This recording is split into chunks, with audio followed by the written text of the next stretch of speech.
Hi, എന്തുണ്ട്, സുഖല്ലേ? അപ്പോൾ ഞങ്ങൾക്കും കിട്ടിയിട്ടോ ഇസ്രായേലിൽ കുറച്ച് ചീര. കുറച്ചൊന്നല്ല, ഒത്തിരി തന്നെ ഉണ്ട് കേട്ടോ. അപ്പോൾ ഇത് ഞാൻ താമസിക്കുന്നത് ഒരു വില്ലേജ് ഏരിയയിലാണ് ഞാൻ വർക്ക് ചെയ്യുന്നത്. അപ്പോൾ ചുറ്റും കൃഷിയും കാര്യങ്ങളൊക്കെയാണ്, ഒത്തിരി കൃഷിയൊക്കെ ഉണ്ട്. ഇത് കോട്ടൻ്റെ പ്ലാന്റ് ആണ് കേട്ടോ, കോട്ടൻ്റെ കൃഷിയാണ്. അപ്പോൾ ഇത് ഫുള്ള് കുറേ ഏരിയയിൽ ചെയ്തിട്ടുണ്ട്. അപ്പോൾ ഇതിൻ്റെ ഗ്യാപ്പിനകത്തൊക്കെയാണ് ഈ ചീര ഞങ്ങൾ കണ്ടത്.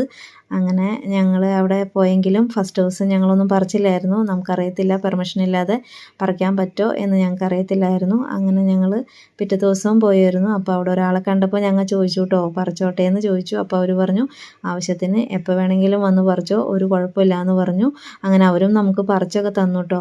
അങ്ങനെ ഞങ്ങൾ കുറച്ച് ചീരയൊക്കെ പറിച്ചു. അപ്പോൾ ഇതിനകത്ത് ഞാനൊരു ചീരത്തോരൻ കാണിക്കുന്നുണ്ട്. അപ്പോൾ എല്ലാവർക്കും അറിയാൻ ചെയ്യാനായിട്ട്, എന്നാലും ഞാൻ ചെയ്യുന്ന പോലെ എല്ലാവരും ഒന്ന് ചെയ്ത് നോക്കണേ. നല്ല ടേസ്റ്റോടു കൂടി തന്നെ ചെയ്തെടുക്കാൻ പറ്റും. അപ്പോൾ സ്കിപ്പ് ചെയ്യാതെ കണ്ടോ കേട്ടോ. അപ്പോൾ ഞങ്ങൾ പറിച്ചു കൊണ്ടെങ്കിലും ഞങ്ങൾക്ക് ചെറിയൊരു പേടി ഉണ്ടായിരുന്നു, ഇതിനകത്ത് വിഷമൊക്കെ ഉണ്ടാവുമോ എന്നുള്ളത്. അപ്പോൾ ഞങ്ങൾ ഇതിനെ നന്നാക്കിയിട്ട് പിന്നെ ഉപ്പും മഞ്ഞൾപ്പൊടി വെള്ളത്തിനകത്ത് കുറച്ച് നേരമൊക്കെ ഇട്ട് വെച്ചായിരുന്നു. അതിനുശേഷം കഴുകി വാരി വെള്ളം പോയതിന് ശേഷം ഞങ്ങൾ അതിനെ കട്ട് ചെയ്തെടുത്തു കേട്ടോ. കട്ട് ചെയ്തെടുത്തതിന് ശേഷം നമുക്ക് ചെറിയ ഉള്ളി ഇല്ലാന്ന് കാരണം കൊണ്ട് ഞങ്ങൾ വലിയ സവാളയാണ് എടുത്തത്. അതും വെളുത്തുള്ളിയും കൂടി അരിഞ്ഞെടുത്തു. അതിനുശേഷം പാൻ വെച്ച് എണ്ണ ചൂടായി കഴിഞ്ഞപ്പോൾ കടുകിട്ട് ഈ അരിഞ്ഞു വെച്ചിരിക്കുന്ന ഉള്ളി വെളുത്തുള്ളി ചേർത്ത് കൊടുത്തു. അതിനുശേഷം അത് മൂത്ത് വരുമ്പോഴത്തേനും വേറെ ഒന്നും ചേർത്തിട്ടില്ല, ജസ്റ്റ് ഉണക്കി പൊടിച്ച് കൊണ്ടുവന്ന വറ്റൽമുളക് മാത്രം ചേർത്ത് കൊടുത്തു. അതിനുശേഷം നമ്മൾ ഈ അരിഞ്ഞു വെച്ചിരിക്കുന്ന ചീരയിട്ട് ആവശ്യത്തിന് ഉപ്പിട്ട് കുറച്ചൊന്ന് വേവിക്കണം. ഇത് ഒരിക്കലും അടച്ചു വെച്ച് വേവിക്കരുത് ചീരയൊന്നും.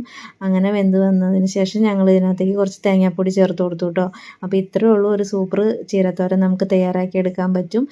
അപ്പോൾ എല്ലാവർക്കും ഇഷ്ടമായെന്ന് ഞാൻ വിചാരിക്കുന്നു. അപ്പോൾ ലൈക്ക് തരാം, കമൻറ്റ് തരാം, ഷെയർ ചെയ്യുക, പിന്നെ നോട്ടിഫിക്കേഷനൊക്കെ ഓണാക്കി വയ്ക്കുക. അപ്പോൾ ഇങ്ങനത്തെ ചെറിയ ചെറിയ വിശേഷങ്ങളുമായിട്ട് ഞാൻ ഇനി വീണ്ടും വരുന്നതായിരിക്കും.